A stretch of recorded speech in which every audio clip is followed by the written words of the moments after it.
And as you will discover through the evening, we are a multidisciplinary program.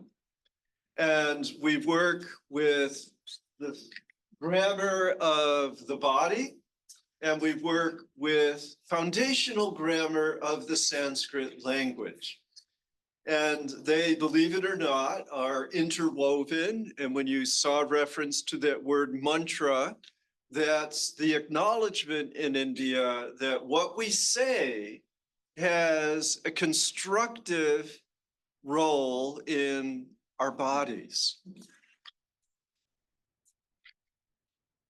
Dana Tarasavage is with us from both Florida and New York, and her husband is with us, who is also of Israel. And what she will be working with is a topic that looks at the intersection of the very physical practices of Hatha Yoga and the very philosophical practices of Vedanta. So welcome, Dana.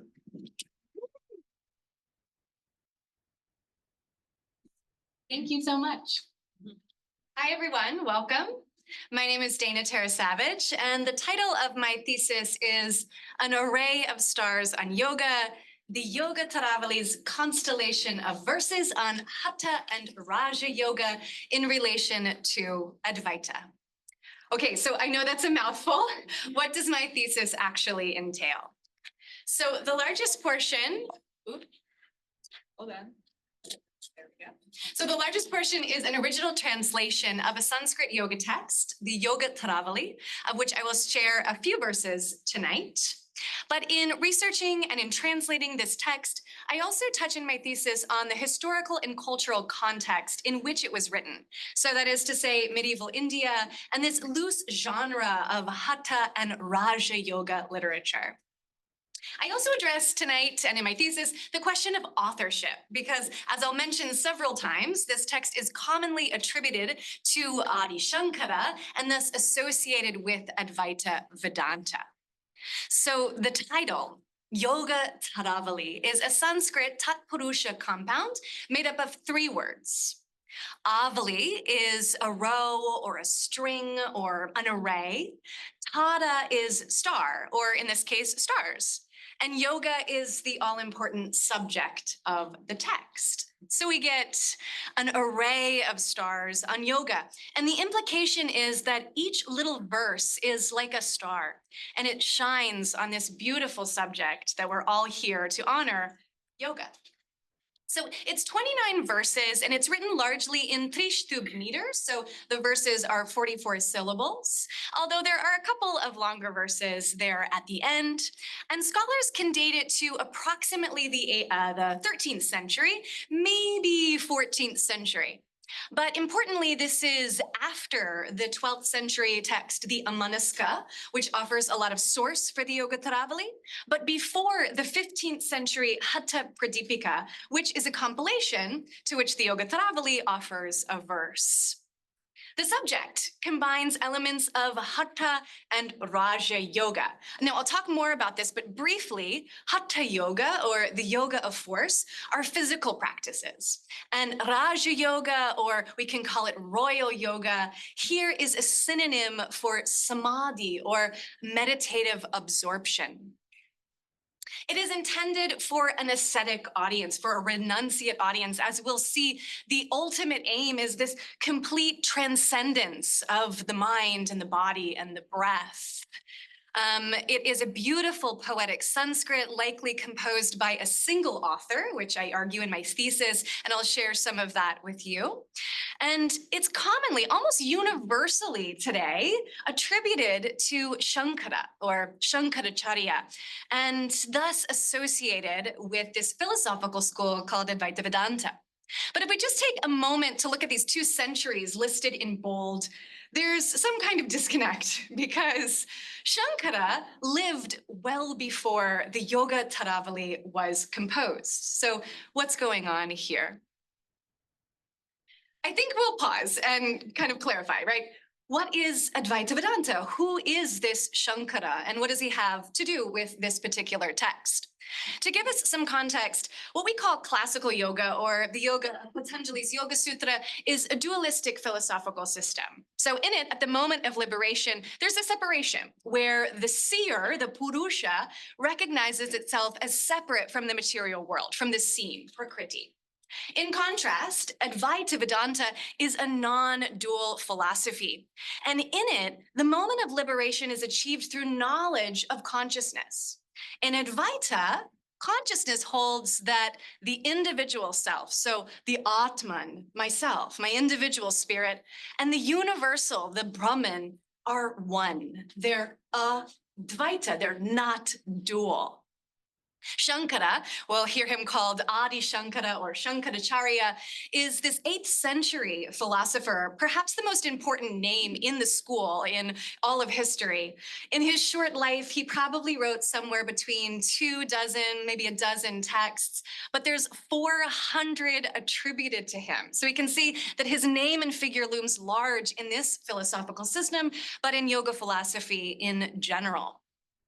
Interestingly, many texts in this genre, of which I'll talk more about, Haṭha and Rājayoga, in the medieval period, were heavily influenced by Vedantin ideas of non-duality. So I'll share with you now that through my research, I've come to realize and argue that the Yogatārāvalī is not an overtly Vedantic or Advaitic text, but it does demonstrate some subtle themes of this non-dual philosophy, which I'll try to illuminate for us. But interestingly, it's this whole association with Shankara and with non-dualism that gives me a personal connection to this text, and you might have one as well, right?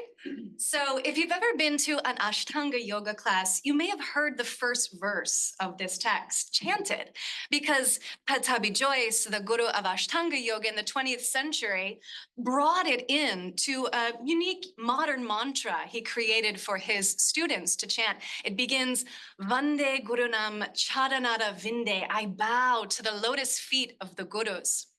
So by birth, Pattabhi Jois was a Smarta Brahmin, and his family guru was Shankaracharya. So it's really appropriate that he were to pull from this text associated with Shankara in creating this mantra. So let's look a little bit more into what the text actually says and what the subject matter holds and my personal research. So my original translation is based on one single printed Sanskrit Devanagari version of the text, which we see pictured here on the right, first published in the 19th century, but last published in 1970 by the University of Mysore. Importantly, across scholarship, mine included, there's no critical edition of this text currently available. And the editions that we can find don't offer a grammatically adequate or thorough rendering of the text. So what I've attempted to do through the expert guidance of my thesis advisor, Dr. Zoe, is really to retain the poetic nature of this Sanskrit and to honor the grammar and the voice of the author in this translation. I also looked into manuscripts in my research. There are manuscripts in libraries across India written in several different scripts. And through a grant and through the luck of having a good friend and colleague in India this semester, we were able to gain access and view some of these palm leaf manuscripts at the University of Mysore, one of which you see here and a few of which you'll see in other slides. And I got these photos in real time at 5:30 in the morning from India. It was really exciting to see these really old, hundreds of years old manuscripts that they're attempting to preserve of this text.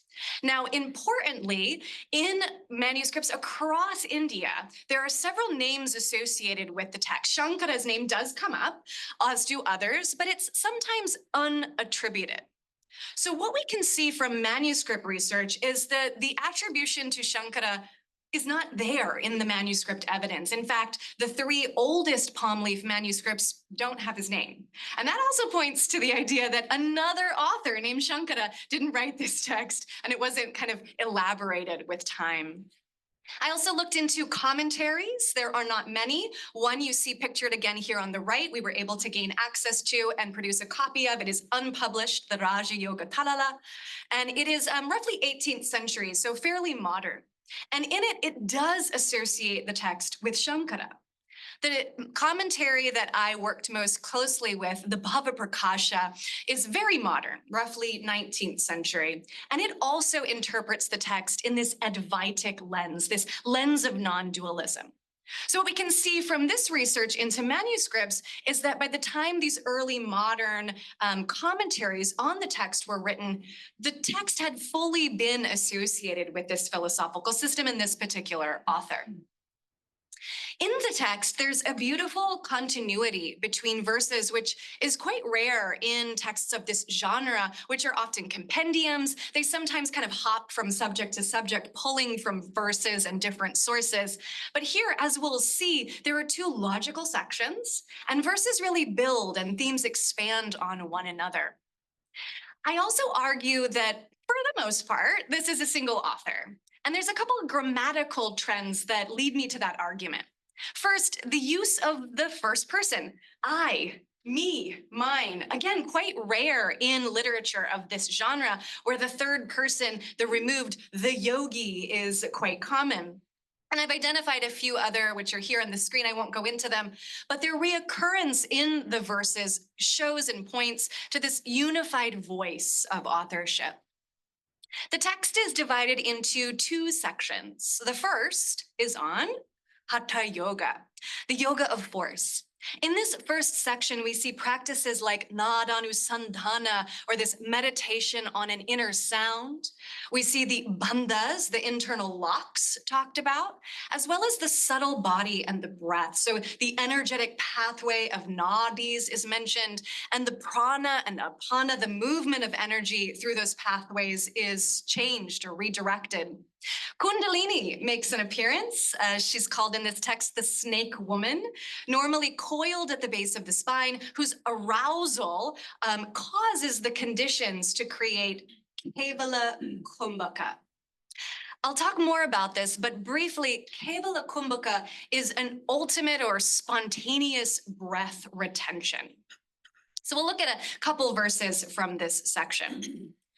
Verse 3 says, when all the nadis, these energetic pathways, are purified through retentions of the breath together with inhaling and exhaling, then an internal sound may arise. That's the nadanusandhana, with numerous manifestations known as the unstruck. So we see this meditative technique of hearing a subtle inner sound is brought about through the physical practice of changing the energy in the body and moving the breath. Verse 6, when the snake woman, there she is awakened by means of Uddiyana, Jalandhara, and Mula bandhas, these internal locks, then the breath, entering the Sushumna Nadi, which is the central channel of energetic movement, frees itself of moving in and moving out. So this is the Kevala Kumbhaka. Normally, we can inhale and retain the breath, or we can exhale and hold the breath. But in Kevala Kumbhaka, in this complete or total breath retention, all of that is freed. It's independent of movement. This importantly creates the situation necessary for the text to move on to its second subject matter, which is on Rājayoga, royal yoga. Here, royal yoga, Rājayoga, is this synonym for samadhi, or meditative absorption. And in texts of this time and genre, we see a lot of synonyms for this term. We see it called manonmani or unmani, amanaska. And all of those mean something like the no-minded state. We also see it called yoga nidra, which you may have heard, yoga nidra, which is yogic sleep or the sleep of yoga. All of these words, these terms, point to a state that is beyond other states. Not awake, not asleep, but somewhere beyond. So we'll look at a couple of verses from this section. So verse 14, there are no aims for the gaze, no binding of the mind, chitta bandha, no place or time, no stopping of the breath, no exertion of concentration or meditation when Raja Yoga is thriving. This is interesting because the text just told us that we needed to move the breath in order to create these conditions. But the implication is once we arrive, once the practitioner is at this state beyond, none of that is necessary anymore. It becomes effortless. Verse 16, for those whose minds are steady in the great Rājayoga, abandoning everything, beginning with I and mind, so attachments and ego, there's no seer and there's no state of being seen. Complete consciousness alone expands. So those of us familiar with the dualistic yoga of Patanjali's Yoga Sutra that some of us have mentioned and I mentioned before might recognize a little bit of this. Here, because of this Vedantic milieu, non-dual milieu of the time, we see this refuted. In this state of samadhi, of absorption, it's only consciousness. It's a unitive or non-dual experience. The last verse from this section I'll share for now is verse 17. May the state of manonmani, the no mind state, be present in me, in which the eye is free of opening and closing, by which the breath has likewise abandoned its inhale and exhale, and the mind is empty of conviction and doubt. So the physical state is described. The eyes don't need to blink. The breath is so subtle that it seems not to move. But importantly, the mind has also been cleansed or purified in some way. It's empty both of convictions. The term is sankalpa. We might know it as intentions. And its opposite, vikalpa, or doubts, hesitations. So a little bit more about this genre. Hatha and Raja Yoga often taught together, maybe in a hierarchy. And in Hatha Yoga, the body is really the most important part of the yogic experience. Although we might notice, right, there's no asana in this text, no physical yoga poses. Here, the primary practice is kevala kumbhaka, that spontaneous breath retention. And that creates the conditions that leads us to Raja Yoga, of which there's no one definition, as we've seen. In many Raja Yoga texts, metaphysics are simplified. We see it borrowing from classical or dualistic yoga, but really incorporating this non-dual slant. And in this text, the unitive state of consciousness is worth noting, this kind of complete conscious experience. The body is transcended, but it's not discarded, it's not dead. And the breath is free of movement. The mind is just totally clear.